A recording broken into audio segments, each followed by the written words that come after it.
très contente de vous retrouver encore ce matin dans ce lieu et voilà, de pouvoir célébrer le Seigneur ensemble.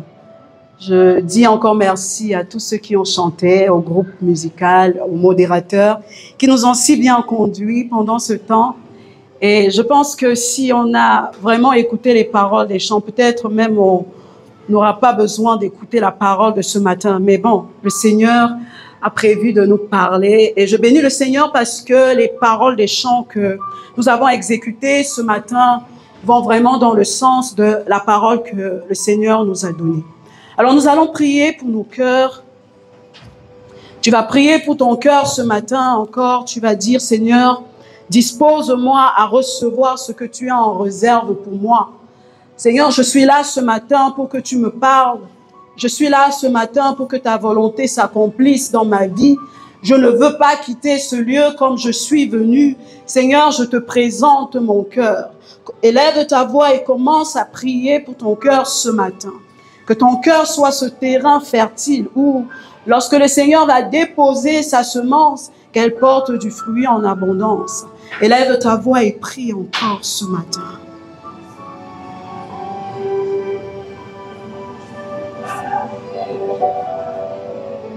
Oui, Seigneur, nous sommes là devant toi. Seigneur, nous sommes bénis parce que tu as dit que là où 2 ou 3 sont réunis en ton nom, toi, tu es au milieu d'eux. C'est une grâce de t'accueillir au milieu de nous ce matin. Et d'ailleurs, nous pouvons même dire que c'est nous qui sommes privilégiés d'être accueillis par toi. Merci Seigneur parce que pour nous, tu as quelque chose en réserve ce matin. Tu as une parole pour nous ce matin. Et nous voulons nous disposer à écouter ta parole. Parce que Seigneur, ta parole, elle ne sort pas. Elle ne revient pas vers toi, Seigneur, sans avoir accompli ce pourquoi tu l'as envoyé. Seigneur, lorsque tu décides d'envoyer ta parole, c'est parce que tu as un but à atteindre. Et nous prions, Seigneur, ce matin, que ce but soit atteint dans nos vies, dans le nom puissant de Jésus. Seigneur, nous prions contre toute forme d'incrédulité dans nos cœurs, toute forme, Seigneur, d'indisposition, Seigneur, que nos cœurs soient préparés à t'accueillir. Viens, Seigneur, et parle-nous. Seigneur, que ma sagesse et mon intelligence se taisent ce matin et que toi seul, Seigneur, tu parles à tes enfants. Viens, Seigneur, fais-nous du bien. Nous t'écoutons, oh Dieu. Que ton nom soit béni à jamais. Amen. Amen, amen. Alors, ce matin, nous allons encore partager la parole. Et cette parole, elle s'inscrit un peu en continuité de ce que le frère Yves nous a partagé la semaine dernière.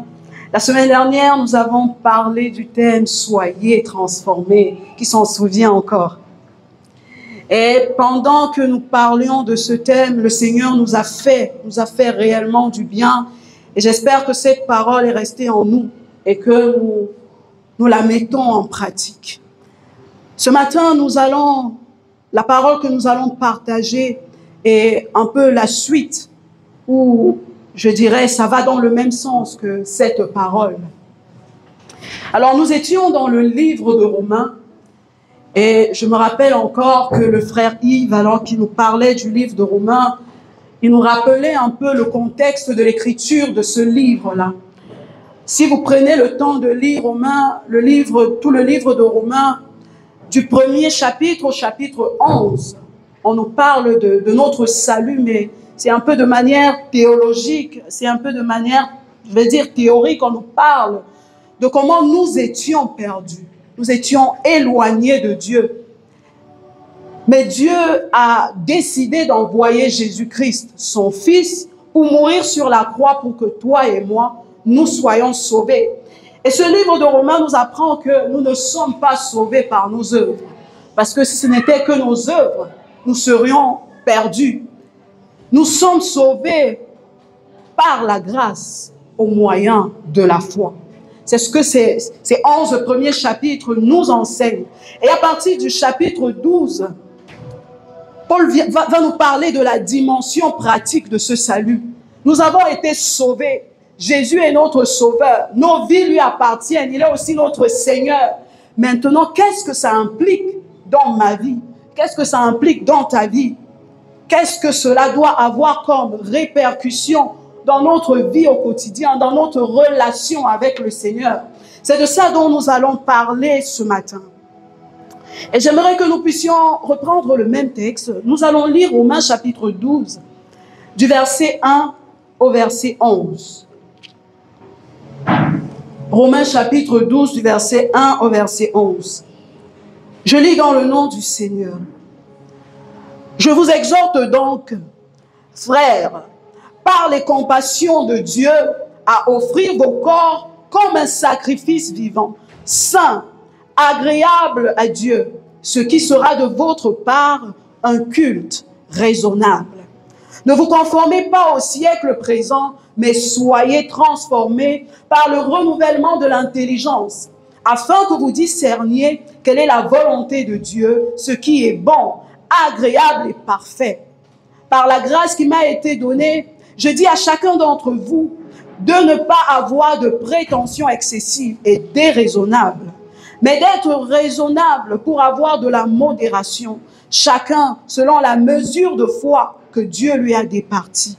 En effet, comme nous avons plusieurs membres dans un seul corps et que tous les membres n'ont pas la même fonction, ainsi, nous qui sommes plusieurs, nous formons un seul corps en Christ et nous sommes tous membres les uns des autres, mais nous avons des dons différents, selon la grâce qui nous a été accordée. Si c'est la prophétie, que ce soit en accord avec la foi.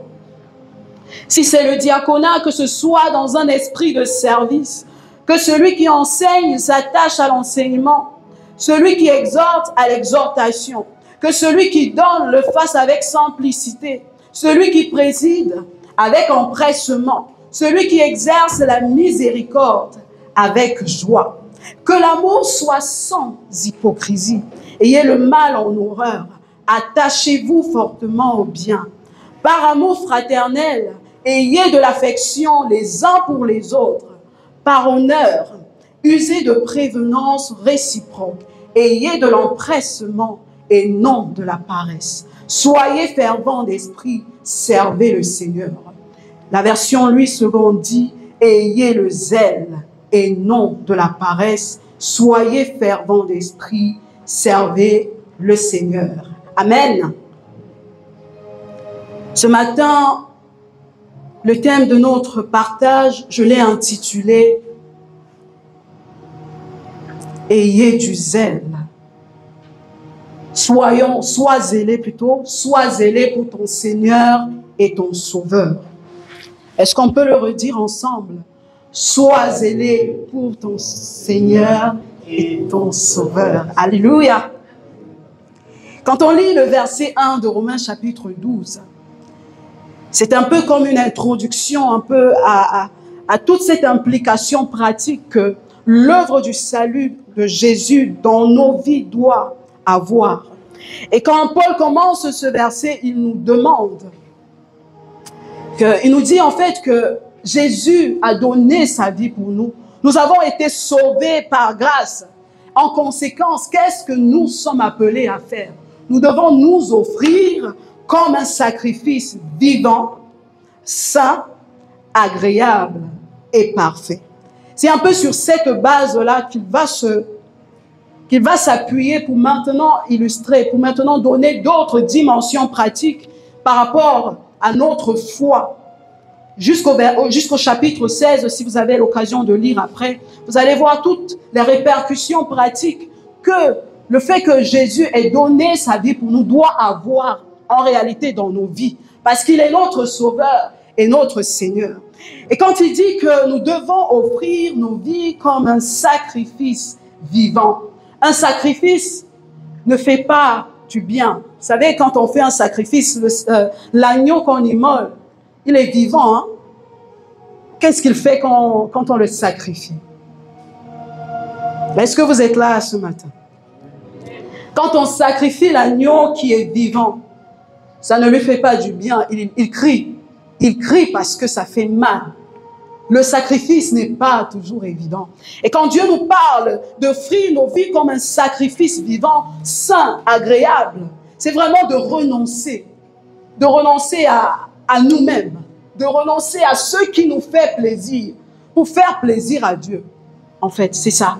C'est-à-dire, je renonce à ce qui me fait plaisir pour que je sois un sujet de plaisir pour Dieu. C'est-à-dire que quand Dieu me regarde, Dieu est rempli de plaisir, il est rempli de joie, parce que ma vie est un sujet de bonheur pour lui. Et nous savons que lorsqu'on lit ce texte, il n'est pas question, ce verset d'ailleurs, il n'est pas question des sacrifices d'agneaux, il est question du sacrifice de nos vies. Il est question de nos cœurs. Est-ce que nos cœurs sont vraiment ces offrandes que nous offrons au Seigneur? Alors, lorsqu'on prend ce verset, j'ai voulu le rattacher au verset 11. Le verset 1 et le verset 2 nous parlent de nous offrir comme des sacrifices. Et Paul nous parle d'ailleurs de l'importance d'être transformés par le renouvellement de notre intelligence pour que nos vies soient agréables à Dieu. Parce qu'il n'y a que lorsque notre intelligence est renouvelée que nous pouvons vivre une vie semblable à celle de Dieu. Et nous pouvons nous pouvons glorifier Dieu sur cette terre. Si notre intelligence n'est pas renouvelée, nous ne pourrons pas refléter le caractère de Dieu sur cette terre. J'aimerais que nous puissions aller sur ces deux principes pour lire le verset 11 ensemble. Le verset 11 nous dit « Ayez du zèle et non de la paresse. Soyez fervents d'esprit, servez le Seigneur. » J'ai lu une autre version, la version Nouvelle Français Courant qui dit « Ayez un esprit plein d'ardeur. Ici et maintenant, soyez prêts à servir. Servez le Seigneur avec un cœur plein d'ardeur. » Je vais reprendre. « Ayez un esprit plein d'ardeur. Ici et maintenant, soyez prêts à servir. Servez le Seigneur avec un cœur plein d'ardeur. » Alors, quand on fait le rapprochement entre le verset 1 et le verset 11, le verset 1 nous parle de nous offrir comme un sacrifice qui est saint, un sacrifice vivant, qui est saint, qui est agréable à Dieu. Au verset 11, on nous parle d'avoir du zèle et non de la paresse, d'être fervent d'esprit. Et nous allons voir le lien entre les deux ce matin. Quand on essaye un peu de chercher la définition de zèle, qu'est-ce que le zèle? Dans d'autres versions, on nous parle de l'ardeur. Le zèle, c'est l'ardeur. Il y a d'autres synonymes dans le verset, dans la version que j'ai lue. On parle d'empressement. L'empressement, c'est que, en fait, je le fais, c'est-à-dire à faire quelque chose de manière rapide. De manière rapide, de le faire avec enthousiasme. Quand on essaie de chercher la définition d'ardeur, on parle de la vivacité, de l'énergie avec laquelle on fait quelque chose, en fait. Et ce verset, quand on le lit, on nous montre à la fois le mot zèle et son contraire. On présente la paresse comme étant le contraire du zèle. Quand vous allez lire ce verset dans d'autres versions, on parle de nonchalance. C'est-à-dire, ayez du zèle et non de la nonchalance. Tout le monde sait ce que c'est que la nonchalance. Alors je vais définir. Être nonchalant, quand on dit d'une personne qu'elle est nonchalante, c'est une personne qui a une lenteur anormale dans la manière de fonctionner. C'est-à-dire que vous avez déjà vu des personnes nonchalantes dans leur démarche. Ou des personnes nonchalantes dans leur manière de parler. Quand elles parlent, limite, c'est comme si c'est un somnifère. Vous avez juste envie de dormir. On fait le rapprochement dans ce verset entre la nonchalance, entre la paresse, la nonchalance.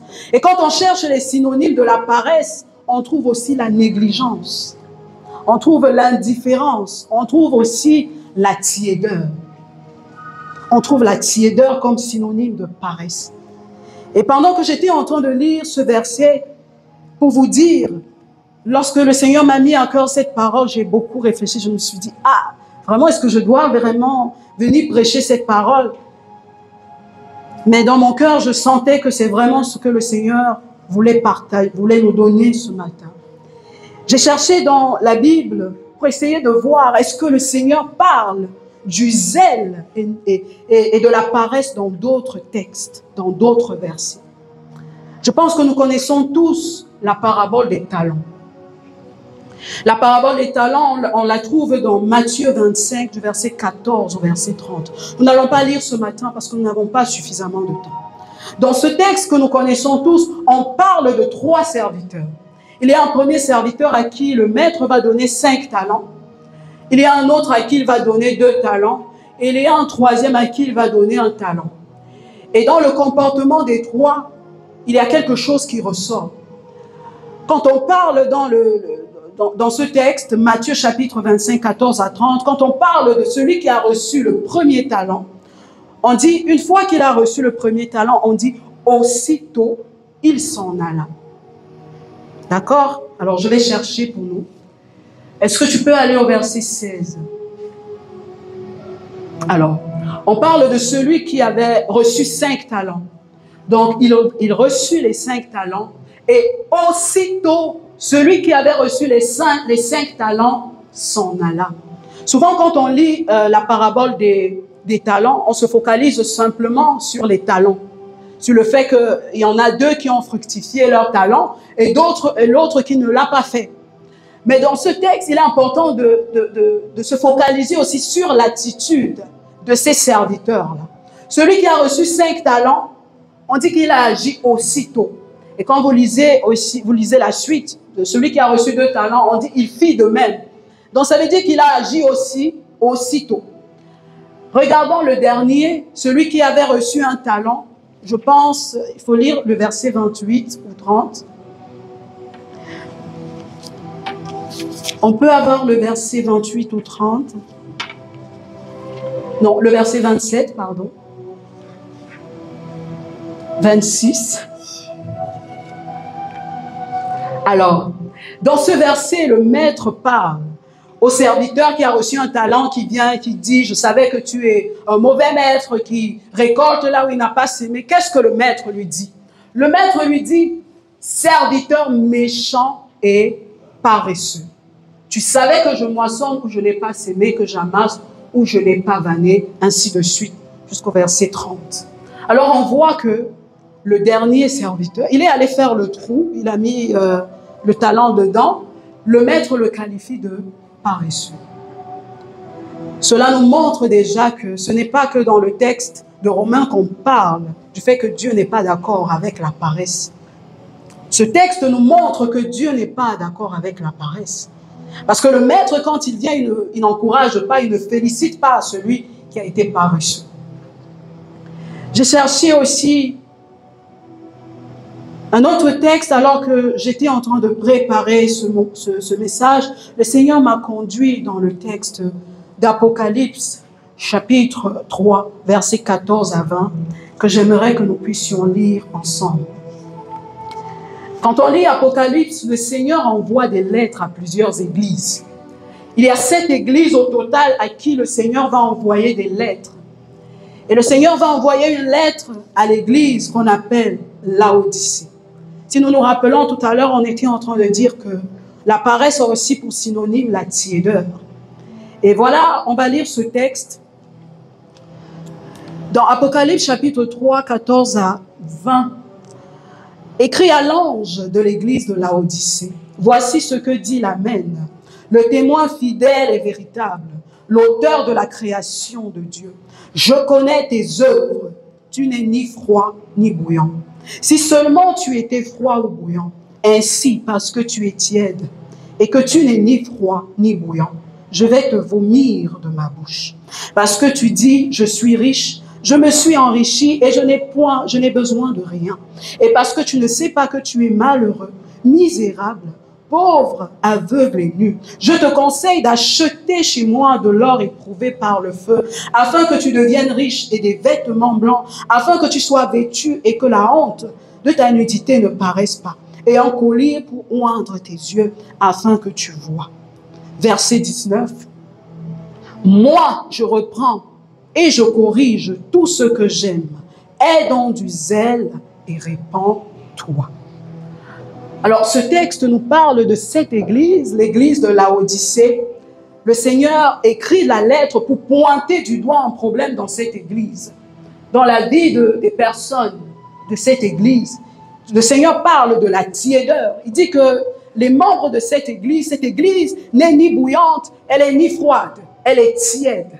Elle est tiède. C'est-à-dire qu'il n'y a pas cette saveur-là dans leur service pour le Seigneur. Il n'y a pas cette ardeur-là, cet enthousiasme dans leur manière de servir le Seigneur. Vous savez, l'église de Laodicée, lorsqu'on regarde les autres lettres les autres églises à qui le Seigneur envoie les lettres, vous allez prendre des églises comme, il y a une église qu'on appelle Thyatire, où le Seigneur pointe du doigt l'immoralité. Une autre église où on pointe le compromis. C'est-à-dire que, logiquement, selon notre compréhension humaine, on se serait dit que, c'est pas si grave que ça. Puisqu'il y a d'autres églises même où c'est l'immoralité, où c'est le compromis. En quoi est-ce que la tiédeur est si grave? Mais si le Seigneur pointe la tiédeur de l'église de Laodicée, c'est parce que c'est réellement un problème. C'est parce que c'est un problème, bien-aimé. Souvent, nous ne réalisons pas que la paresse, la tiédeur dans nos vies ne glorifie pas Dieu. Lorsque nous avons lu Romains chapitre 12, on nous demande d'offrir un sacrifice vivant, un sacrifice qui est agréable à Dieu. Vous savez, j'étais en train de méditer ce texte hier, et au moment où j'étais debout, je marchais dans la chambre et je disais, Seigneur, mais pourquoi tu pointes du doigt la paresse? Pourquoi tu pointes la tiédeur? Et la réponse de Dieu m'a touchée. Et j'étais debout et le Seigneur me dit, Daniel, est-ce que tu aimes boire de l'eau tiède?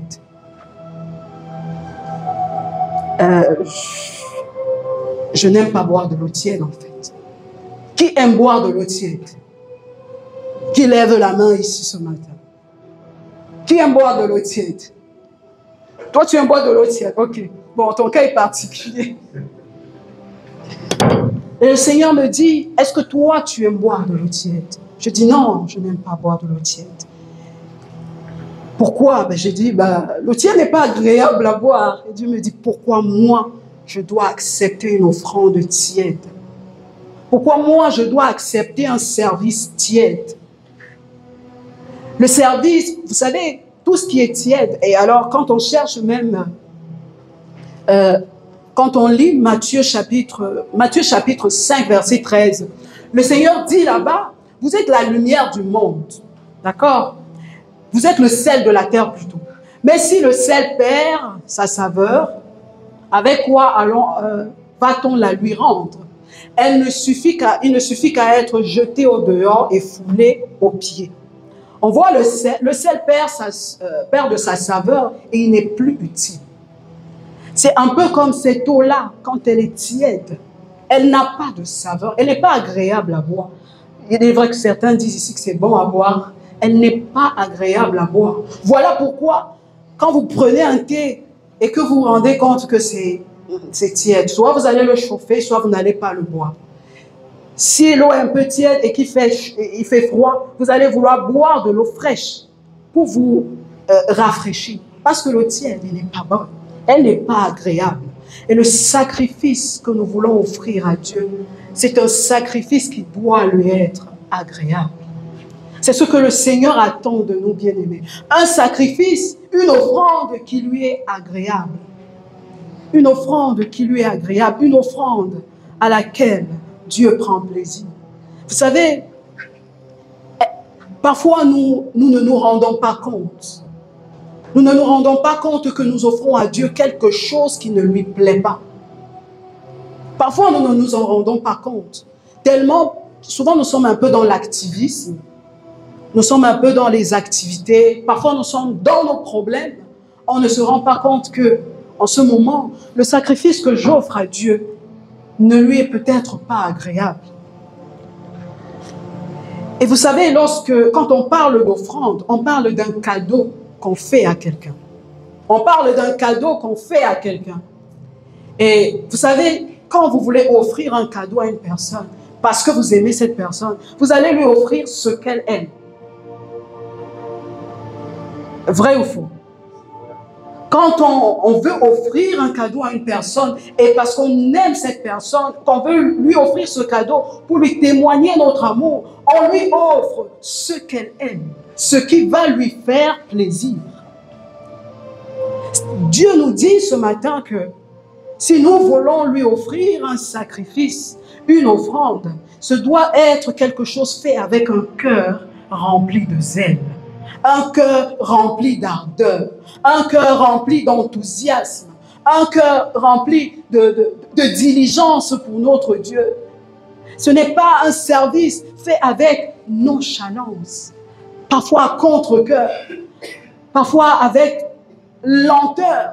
Quand le Seigneur te met quelque chose à cœur, une recommandation, ça doit prendre des mois pour obéir. Ça, c'est de la nonchalance. Le Seigneur pointe cela du doigt ce matin.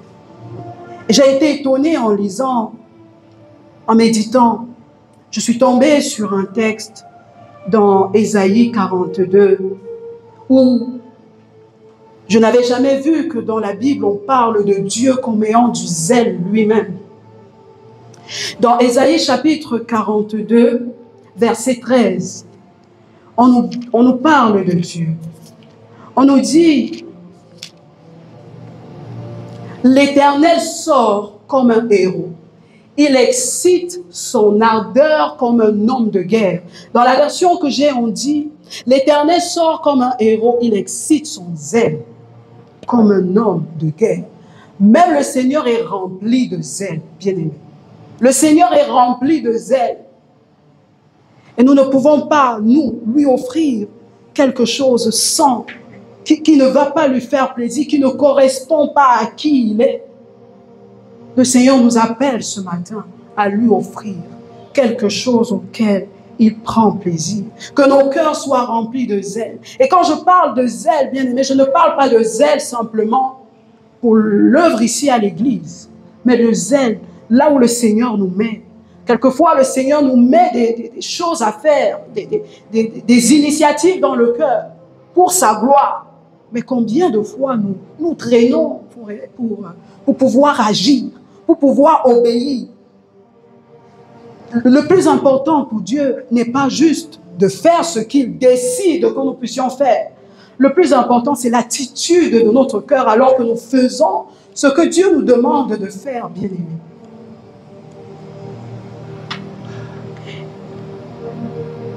Ce matin, j'aimerais véritablement rentrer rapidement dans ce que c'est qu'un service fait avec zèle. Quand on lit, j'ai essayé un peu de chercher des définitions, des définitions du zèle. Et j'ai retenu 4 caractéristiques. 4 caractéristiques du zèle que j'aimerais que nous puissions garder ce matin. Vous savez, malheureusement, souvent, le mot zèle est négatif.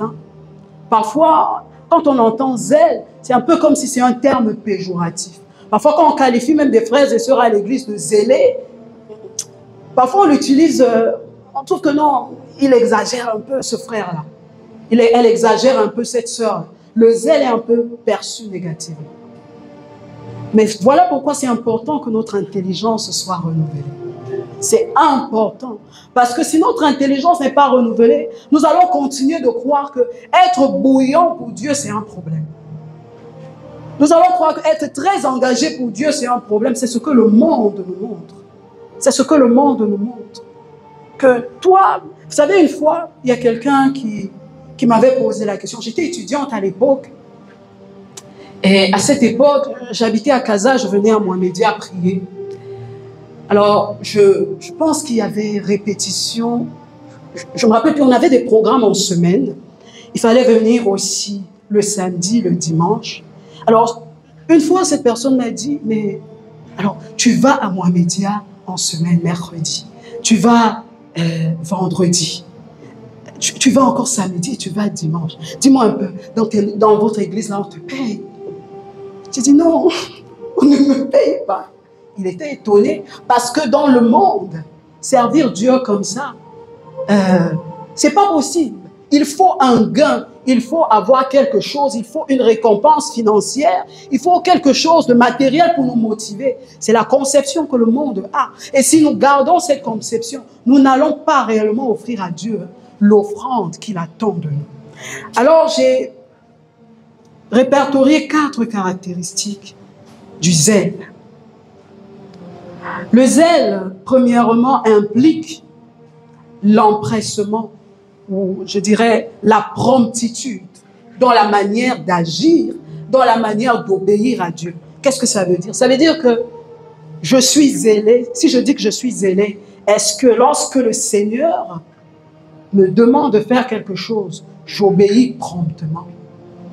Ou bien je suis chef en procrastination, expert en procrastination. Parfois, je remets, bon, Seigneur, je vais encore bien analyser ce que tu dis là et voir si je peux t'obéir dans quelques semaines.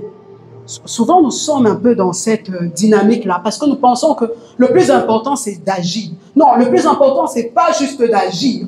Le plus important, c'est de faire ce que Dieu veut que je fasse avec un cœur rempli d'enthousiasme et le faire quand Dieu veut. Parce que le temps ne nous appartient pas. Vous savez, une fois, quelqu'un a écrit sur son statut, je l'ai lu, ça m'a beaucoup touché. Et la personne disait, chaque jour qui... En fait, les gens ont tendance à dire que chaque jour qui apparaît, c'est un nouveau jour. Mais dans ce statut, on disait, chaque nouveau jour est un jour en moins. En réalité, parfois, nous pensons, non, c'est un jour de plus. C'est un jour de plus. Oui, c'est un jour de plus que le Seigneur nous donne pour nous approcher de lui. Mais c'est un jour en moins. C'est aussi un jour en moins. Parce qu'on ne sait pas combien de jours il nous reste. On ne sait pas combien de jours il nous reste. Le zèle implique la promptitude, la diligence. Quand le Seigneur nous demande de faire quelque chose, est-ce qu'on agit comme le serviteur qui avait reçu 5 talents, qui aussitôt il s'est levé et il est parti? La deuxième caractéristique du zèle, c'est l'assiduité. Alors, quand on parle d'assiduité, c'est différent de ponctualité parce que parfois, on a tendance à confondre. L'assiduité, c'est un peu la régularité. C'est un peu la constance dans ce qu'on fait. C'est-à-dire que je n'ai pas commencé à faire quelque chose aujourd'hui. Je fais 1 jour, 2 jours, 3 jours. Bon, après, j'abandonne ça. Ce n'est pas du zèle. Le zèle implique la constance. Je sers le Seigneur aujourd'hui, je le sers demain, je le sers jusqu'à ce qu'il arrive. C'est ça le zèle, bien-aimé. Si je sers Dieu aujourd'hui, demain, je ne le sers pas, je me relâche. Ce n'est pas le zèle, en fait. Ce n'est pas le zèle. Le zèle implique la constance dans ce que nous faisons pour Dieu. La constance, pas seulement dans ce que je fais pour Dieu, mais la constance aussi dans mon attitude vis-à-vis de Dieu. L'état de mon cœur vis-à-vis de Dieu.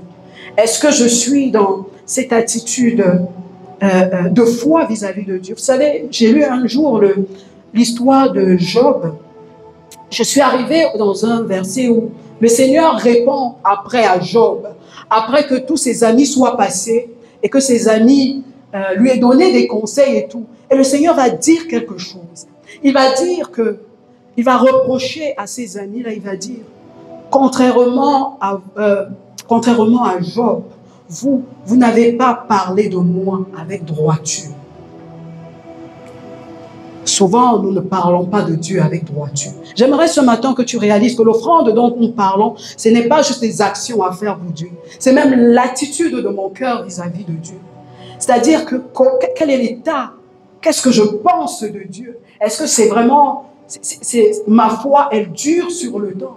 Ou quand viennent les épreuves, je renie même ce Dieu-là. Les amis de Job n'avaient pas parlé bien de Job.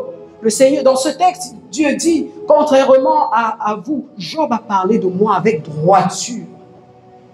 Avec droiture. Est-ce que nous sommes dans cette dimension-là, dans cette optique-là, d'offrir à Dieu une offrande constante? Parfois on dit, Seigneur, que mon offrande ne manque jamais sur l'autel. C'est de ça qu'il s'agit. C'est-à-dire que l'offrande de ma vie doit être sur l'autel pour toujours. Ça ne doit pas être là pour quelques jours.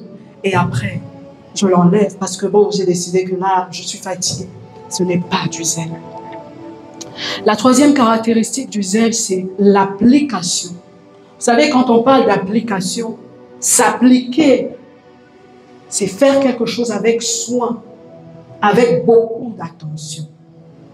C'est-à-dire que quand je fais la chose, je la fais avec beaucoup de sérieux. Beaucoup de sérieux. Le zèle implique ça, bien aimé. Quand le Seigneur nous dit, ayez du zèle et non de la paresse, le Seigneur nous parle aussi de la manière que nous le servons en fait. Est-ce que c'est vraiment avec sérieux ou c'est avec négligence? Ou c'est avec négligence, avec indifférence. C'est-à-dire, bon, le plus important, c'est que je fasse. Non. Est-ce que je le fais vraiment de tout mon cœur? Je me rends compte que j'appartiens à Dieu. Jésus a donné sa vie pour moi. Si Jésus ne l'avait pas fait, où serais-je? Et à cause de ce que Jésus a fait, je me rends compte que Jésus, quand il est venu, il a pris ça à cœur. Il a pris cette œuvre à cœur, ce sacrifice. C'était difficile pour lui. Il l'a fait. Quand je le réalise, je fais cela avec soin. Est-ce que lorsqu'on me confie quelque chose dans la maison du Seigneur, c'est moi, est-ce que je le fais vraiment avec soin? Est-ce que je le fais avec attention? Ou lorsque je le fais, il faut que d'autres personnes reviennent encore pour refaire. Je donne encore plus de travail aux autres. Le Seigneur nous appelle à être appliqués, bien-aimés. C'est ainsi que nous allons lui témoigner notre amour. Parce que nous ne pouvons pas offrir, nous ne pouvons pas donner à Dieu le prix de ce qu'il a consenti sur la croix pour que nous soyons sauvés. La seule manière de lui être reconnaissant, c'est en nous offrant comme sacrifice. Et si nous voulons que cela plaise à Dieu, il faudrait que nous le fassions comme il le désire. La dernière caractéristique, c'est l'ardeur. L'ardeur, l'enthousiasme et la ferveur avec laquelle nous faisons l'œuvre du Seigneur. Bouillant pour Dieu, bouillant pour Dieu. Dieu le mérite. Est-ce que vous êtes d'accord avec moi ce matin? Est-ce que Jésus ne mérite pas que nous soyons bouillants pour lui? Jésus mérite que nous soyons bouillants pour lui. Jésus mérite. Jésus mérite. Nos parents n'ont pas fait ce que Jésus a fait pour nous. Personne n'a pu faire ce que Jésus a fait pour nous. Même toi-même, tu n'as pas pu faire pour toi ce que Jésus a fait pour toi. Jésus mérite que nous soyons bouillants pour lui. Il le mérite. J'étais en train de méditer, je me disais, souvent nous avons ce zèle-là à un moment, ce zèle qui disparaît. Mais qu'est-ce qui se passe? Pourquoi à un moment, nous sommes zélés, bouillants pour le Seigneur? Vous savez, lorsque vous avez donné votre vie à Jésus, les premiers jours, c'est fire. Le feu de Dieu, vous bouillonnez pour Dieu. Quelque temps après, la flamme commence à diminuer. Pourquoi? Vous savez, c'est simple. Il y a plusieurs critères, il y a 3 cas de figure. Hein. Et je vais reprendre l'illustration de l'eau tiède. Il y a 3 cas de figure pour avoir de l'eau tiède. Soit, vous voyez, vous prenez un bouilloire que vous branchez, il y a de l'eau dedans. Tant que l'eau qui est dedans est dans ce bouilloire et que c'est branché, l'eau demeure chaude. L'eau va rester chaude. Mais si vous débranchez, quelque temps après, l'eau va devenir tiède. Pourquoi? Parce qu'elle n'est plus branchée à la source de la chaleur. Elle n'est plus branchée à la source à la source qui fait qu'elle soit chaude. C'est un peu de la même manière, si vous mettez de l'eau au feu, vous éteignez le feu après. Au bout de quelques temps, cette eau, quelle que soit sa chaleur, quelle que soit sa température, elle va devenir tiède. Et souvent, c'est ce qui nous arrive parfois, nous ne sommes plus connectés. Vous savez, dans ce verset qu'on a dit, on parle de « soyez fervents d'esprit ». On parle de l'esprit, c'est-à-dire que tout se passe au niveau de notre esprit. Et l'une des images qu'on donne du Saint-Esprit, c'est qu'il est ce feu-là. C'est ce feu-là qui nous garde bouillants pour Dieu. C'est le Saint-Esprit qui nous garde bouillants pour Dieu. Sans Saint-Esprit, nous ne pouvons même pas servir Dieu. Sans Saint-Esprit, nous ne pouvons pas être agréables à Dieu. Et souvent, c'est parce que nous avons été débranchés. nous sommes débranchés de la source. Débranchés, pourquoi? À cause de plusieurs situations, parfois des défis de la vie qui font que, bon, on laisse tomber, on se fatigue un peu.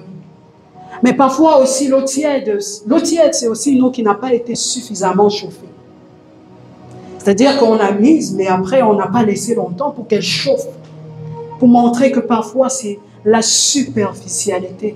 Quand on est superficiel, quand on ne va pas en profondeur dans l'intimité avec Dieu, cela peut aboutir à ça. Et j'aimerais ce matin que tu te poses la question, avec l'aide du Saint-Esprit, Seigneur, est-ce que je suis zélé pour toi? Est-ce que je suis paresseux? Est-ce que je suis nonchalant? Est-ce que je manque d'ardeur? Est-ce que je suis enthousiaste à te servir? Est-ce que je suis profond dans ma relation avec toi?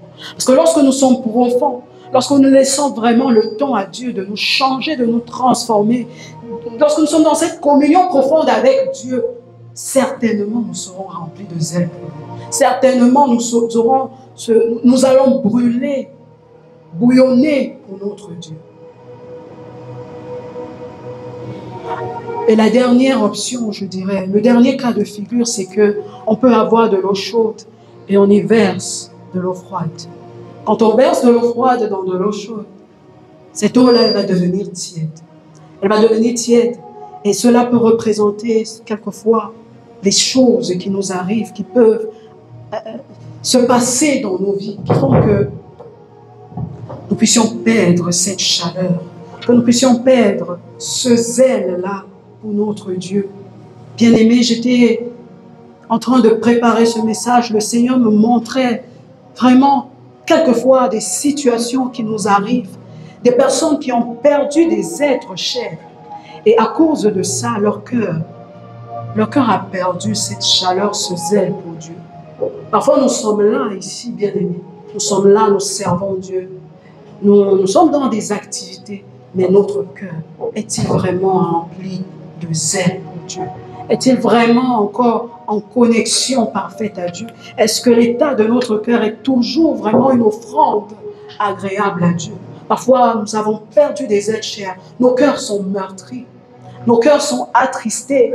Et à cause de ça, nous n'avons plus cette communion avec Dieu, avec le Saint-Esprit qui seul est capable de nous rendre bouillants pour Dieu. Mais ce matin, j'aimerais te dire que, alors que Dieu donne cette parole, c'est encore pour toi, parce que le Seigneur veut guérir ton cœur. La Bible nous dit, Dieu ne rejette pas ceux qui sont fatigués et chargés. Jésus dit, venez à moi, vous qui êtes fatigués et chargés, moi je vous donnerai du repos.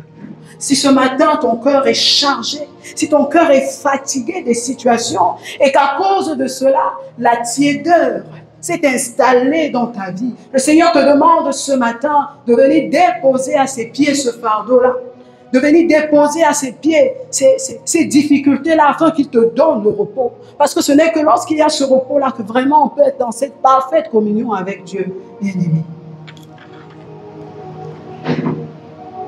J'aimerais terminer juste en nous parlant d'un point et ensuite nous allons prier. Quand j'étais en train de méditer pour préparer ce passage, Dieu m'a montré un texte qui m'a beaucoup interpellé. Nous allons lire Éphésiens chapitre 6, verset 15. Et c'est par là que nous allons finir. Éphésiens chapitre 6, verset 15 nous parle des armes spirituelles, des armes du chrétien. Et on liste plusieurs armes. On parle de la ceinture de la vérité. On parle du casque du salut. On parle de l'épée de l'esprit. Mais on va parler d'une arme dont parfois nous ne prenons pas conscience. Dans ce texte, il est dit, mettez pour chaussure à vos pieds le zèle que donne l'évangile de paix. Bien-aimé, le zèle, c'est une arme. J'aimerais que tu dises à ton voisin ce matin, le zèle, c'est une arme. C'est une arme contre l'ennemi, bien-aimé. C'est une arme contre l'ennemi. Ça veut dire que lorsque nous laissons la paresse, le manque de zèle s'installer en nous, en fait, nous laissons l'ennemi prendre le contrôle de nos vies.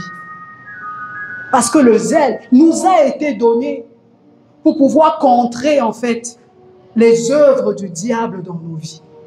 Parfois, nous laissons l'ennemi s'installer dans nos vies par la paresse, par le manque d'ardeur pour Dieu. J'aimerais que ce matin, tu réalises que tu n'as pas droit, ce n'est pas ton avantage de vivre une vie sans zèle. C'est comme laisser l'ennemi prendre le contrôle de ta vie. C'est comme laisser l'ennemi prendre le contrôle de nos vies. Et pourtant, Dieu nous a donné une arme, le zèle, faire son œuvre avec enthousiasme, être bouillonnant d'amour, bouillonnant de joie pour Dieu. Est-ce que tu vas encore laisser l'ennemi contrôler ton cœur, contrôler ta vie? Quelquefois, par la paresse, nous n'arrivons pas à accomplir les plans de Dieu pour nos vies. Nous n'arrivons pas à être des sources de bénédiction pour d'autres. Pourquoi? Parce que nous ne faisons pas ce que Dieu nous appelle à faire. Et l'ennemi se réjouit. Parce que tant que nous ne faisons pas ce que Dieu veut, plusieurs personnes ne seront peut-être pas touchées par Dieu. Et l'ennemi, lui, ça l'arrange. Mais Dieu veut compter sur toi ce matin. Dieu veut compter sur moi ce matin. Dieu veut compter sur nous ce matin, afin que par nos vies, son nom soit glorifié. Que nos vies soient réellement cette offrande-là, agréable à Dieu. Que par nos vies, nous puissions réellement faire plaisir à Dieu.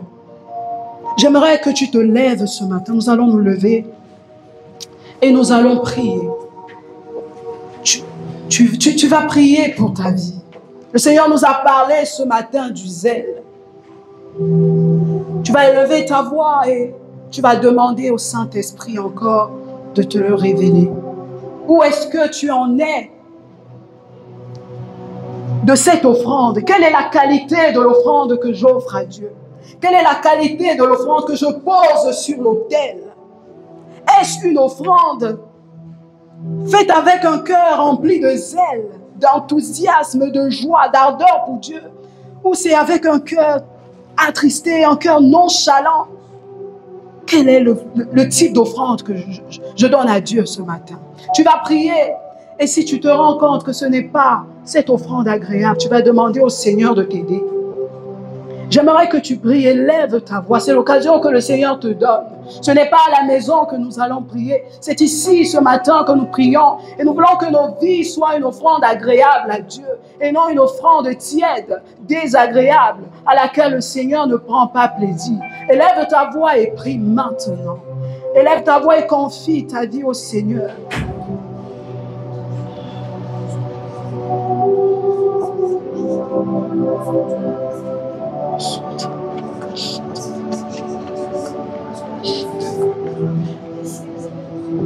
Oh Jésus, oh Jésus.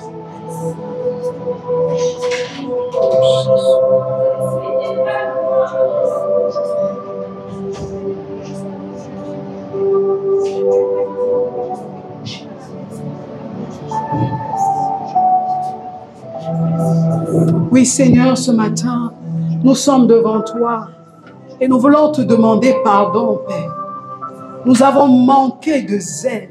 Et pourtant, tu l'as dit clairement dans ta parole, ayez du zèle et non de la paresse. Seigneur, nous venons devant toi. Nous réalisons, oh Dieu, que la qualité de notre offrande n'est pas ce que tu attends de nous. Combien de fois nous avons été tièdes? Nous sommes refroidis, Seigneur, de toi. Nous avons perdu ce zèle-là, cet amour pour toi. Seigneur, nous te demandons de nous pardonner. Te demandons de nous pardonner. Que ton Saint-Esprit, Seigneur, ce matin, ranime la flamme dans nos cœurs. Je prie, Père éternel, que tu ranimes la flamme dans le cœur de mon frère, dans le cœur de ma sœur ce matin. Tu sais, Seigneur, que quelquefois, c'est à cause des situations de nos vies. Mais tu nous dis, Père, que tu ne nous demandes pas de garder, Seigneur, ces situations pour nous, que nous devons venir les déposer à tes pieds. Toi, tu nous décharges, afin que nos cœurs t'offrent vraiment cette adoration à laquelle tu prends plaisir. Je prie maintenant, Seigneur, ce matin, pour toute personne fatiguée et chargée, toute personne attristée, écœurée, Seigneur, afin que tu lui donnes le repos. afin que tu lui donnes la paix qui vient de toi. Cette paix, Seigneur, qui fait que nos cœurs te soient agréables et que l'offrande que nous t'apportons, Seigneur, te plaise et qu'elle réjouisse, Seigneur, ton cœur. Oh Dieu de gloire, merci infiniment. Merci, oh Dieu. Merci, Seigneur. Tu vas prier enfin. Nous avons vu que le zèle, c'est une arme. C'est une arme. Le Seigneur, dans ce texte, nous dit, portez toutes les armes. Dieu nous demande dans ce verset de ne pas porter juste la ceinture de la vérité ou le casque du salut, mais de porter toutes les armes. Si nous manquons d'une arme, alors nous sommes fragiles. Et nous sommes une proie pour l'ennemi. Alors tu vas prier que le Seigneur te revête ce matin de ce zèle-là, qui est une arme, pour pouvoir éteindre les œuvres de l'ennemi qui veut s'installer dans ta vie. Élève-toi, élève ta voix et commence à prier. Que le zèle prenne le contrôle de ta vie, que le zèle s'installe, que la paresse quitte. Confesse-le de ta bouche ce matin. Non, le Seigneur ne nous appelle pas à donner des raisons. Il veut que nous puissions être remplis de zèle. Confesse et demande au Seigneur de te revêtir de zèle ce matin. Élève ta voix. Alléluia.